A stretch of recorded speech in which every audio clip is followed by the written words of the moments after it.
لا إله إلا الله محمد رسول الله لا إله إلا الله محمد رسول الله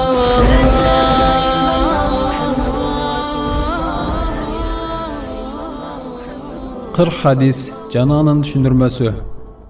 24. hadis. Abu Zar el-Gifari radıyallahu anhu aytdı. Peygamber sallallahu aleyhi ve sellem Kudsi hadiste Allah Taala'nın mınday dep aytkanын riwayat kılat. O pendelerim, çındığında men zulumluk kılууну özüme aram kıldım, jana аны силерге да aram kıldım. Oşonduktan siler eç kaçan bir-biriңерге zulumluk kılbagıla. O pendelerim, çındığında silerdin barыңар adашуудасыңар. Бирок бир гана мен туура жолго салып койгон адамдар гана туура жолдо. Мына ошондуктан силер менден туура жол сурагыла. Ошондо мен силерди туура жолго саламын. О пенделерим, чындыгында мен тамактандырган адамдардан башкаңардын баары ачкасыңар. Ошондуктан силер менден ырыска сурагыла. Мен силерге ырыска беремин. О пенделерим, чындыгында мен кийинткен адамдардан башка баарыңар жеңилачсыңар. Ошондуктан силер менден гана кийиндирүүнү сурангыла. Мен силерди кийиндиремин. О пенделерим, силер эртелик кеч күнөө кыласыңар. Ал эми мен күнөөлөрдүн бүт баарын кечиремин. Ошондуктан силер менден кечирим сурагыла. Мен силерди кечиремин. О пенделерим, силер мага зыян бергидей зыян жеткире албайсыңар. О пенделерим, силер мага пайда бергидей пайда да жеткире албайсыңар. О пенделерим, эгерде силерден алгачкыңардан баштап акыркыңарга чейинки адамдардын жана жиндердин бүт баарысынын жүрөктөрү силердин араңардагы эң такыба бир адамдын жүрөгүндөй болуп бир деңгээлде такыба болсоңор, бул нерсе Аллахтын мүлкүн эч кандай көбөйтпөйт. О пенделерим, эгерде силерден алгачкыңардан баштап акыркыңарга чейинки адамдардын жана жиндердин бүт баарысынын жүрөктөрү силердин араңардан эң жаман бир адамдын жүрөгүндөй болуп бир деңгээлде жаман болсоңор, бул нерсе Аллахтын мүлкүн эч кандай кемитип койбойт. О пенделерим, эгерде силерден алгачкыңардан баштап акыркыңарга чейинки адамдардын жана жиндердин бүт баарысы бир жерге чогулушуп, менден муктаждыктарын сураса, мен алардын ар бирине сураган нерсесин берсем, бул нерселер ийне деңизге салынып алынганда деңиздин суусун кемиткенчелик гана кемите алат. О пенделерим, чындыгында бул силердин иш аракеттериңер. Мен ал иш аракеттериңерди кыяматта эсеп кысап кылам. Анан ошого жараша силерге сооп же жаза берем. Ошондо кимде ким жакшылыктарды тапса, анда ал адам Аллахка мактоо айтсын. Ал эми кимде ким жакшылыктарды таппаса, анда ал адам өзүнөн башка эч кимди күнөөлөбөсүн. Сахих Муслим. Бул Кудси хадистерден. Аллах Тааланын сөзүн пайгамбарыбыз Мухаммад саллаллаху алейхи вассалам хадисте өз сөзү менен айтып берди. Мындай хадистерде алымдар Кудси хадис деп термин катары атаган. Аллахтын сөзү бул Куран. Ал эми пайгамбарыбыз Мухаммад саллаллаху алейхи вассаламдын сөздөрү хадис. Ал эми Аллах Таала мындай деди деп пайгамбарыбыз саллаллаху алейхи вассалам Аллахтын сөздөрүн өз сөзү менен айтса, анда бул Кудси хадис деп аталат. Кыргызча айтканда ыйык хадис болот. Бул Кудси хадисте адамдар жана жиндер деп жиндер жөнүндө да учкай кабар айтылды. Чындыгында жиндер да Аллахтын кулдары. Аллах Таала аларды оттон жаратты.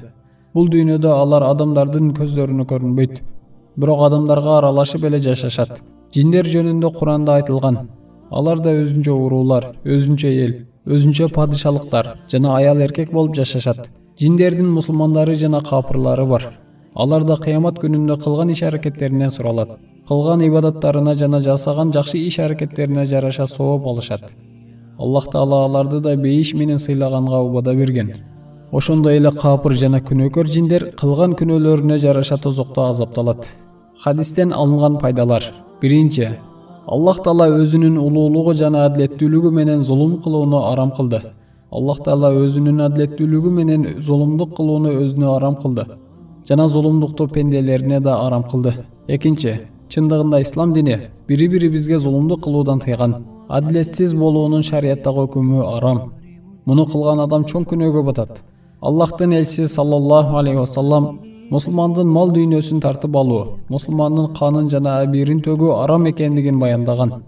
Аллахтын элчиси саллаллаху алейхи вассалам чындыгында силердин каныңар, малыңар жана абийириңер ушул күндүн урматы сыяктуу, ушул шаардын урматы сыяктуу, ушул айдын урматы сыяктуу арам кылынган деген. Үчүнчү, Аллах Тааладан хидаят, туура жол сурап дуба кылуу важип экендиги бул хадисте да айтылды. Хадисте мына ошондуктан силер менден туура жол сурагыла, ошондо мен силерди туура жолго саламын деп айтылды. Төртүнчү, чындыгында адамдардын баарысы Аллахка муктаж. Адам эле эмес, бардык жаратылган макулуктардын бүт баары Аллах Таалага көз каранды. Биз Аллахтын рызкысына дайым муктаж экенибизди мойнуга алып, ар дайым Аллахка таянуу керек. Ошондуктан биз милдеттүү түрдө дайыма Аллах Тааланын өзүнөн гана жардам сурашыбыз зарыл. Бешинчи, адам баласы эрте эле кеч күнөөлөрдү кылат. Бирок бул күнөөлөрдү Аллах Таала мээрими менен кечиришин убада кылат. Пенде билбестен же алсыздыгынан күнөө иштерди кылганда тезинен тобо кылса жана Аллахтан кечирим сураса, анда аны Аллах Таала кечирет. Бирок адам баласы Аллах кечирет деп эле күнөөнү коркпой кыла бергени туура эмес. Анткени адамдын күнөөсүнүн кечирилиши тобо кылган адамдын тобосуна да байланыштуу болот. Тобонун шарттары толук аткарылган чакта гана Аллах Таала кечирет. Аллах Таала биз кылып жүргөн иштердин баарынан кабардар. Алтынчы, адамдардын бүт баары Аллахтын динин таштап баары бузулуп кетишсе да, алар Аллах Таалага эч кандай зыян бере алышпайт. Балким өздөрүнө гана зыян кылып кыйроого учурайт. Аллах Таала бизге муктаж эмес. Тескерисинче, биз алсыз пенделер Аллахка муктажбыз. Жетинчи, Аллах Таала берешен жана анын мүлкү чексиз. Эгерде адамдардын жана жиндердин бүт баарысы бир жерге чогулушуп, Аллахтан муктаждыктарын сурашса, Аллах алардын ар бирине сураган нерселерин берсе, бул нерселер ийне деңизге салынып алынганда, деңиздин суусун ийне кемиткенчелик гана Аллахтын мүлкүнөн кемите алат. Сегизинчи, Аллах Таала эч кимге зулумдук кылбайт. Ошондуктан пенде Аллахтын буйруктарын аткарып, жакшы иштерди кыла берсин. Албетте Аллахтын алдында сооп сыйлыктарды табат. Ал эми күнөөкөрлөр дүйнөдө жакшы иштерди кылбаганы үчүн кыяматта өздөрүн гана жемелешет. Бул тууралуу хадистин аяк жагында айтты. Чындыгында бул силердин иш-аракеттериңер. Мен иш-аракеттериңерди кыяматта эсеп-кысап кылам. Анан ошого жараша силерге сооп же жаза берем. Ошондо кимде ким жакшылыктарды тапса, анда ал адам Аллахка мактоо айтсын. Ал эми кимде ким жакшылыктарды таппаса, анда ал адам өзүнөн башка эч кимди күнөөлөбөсүн.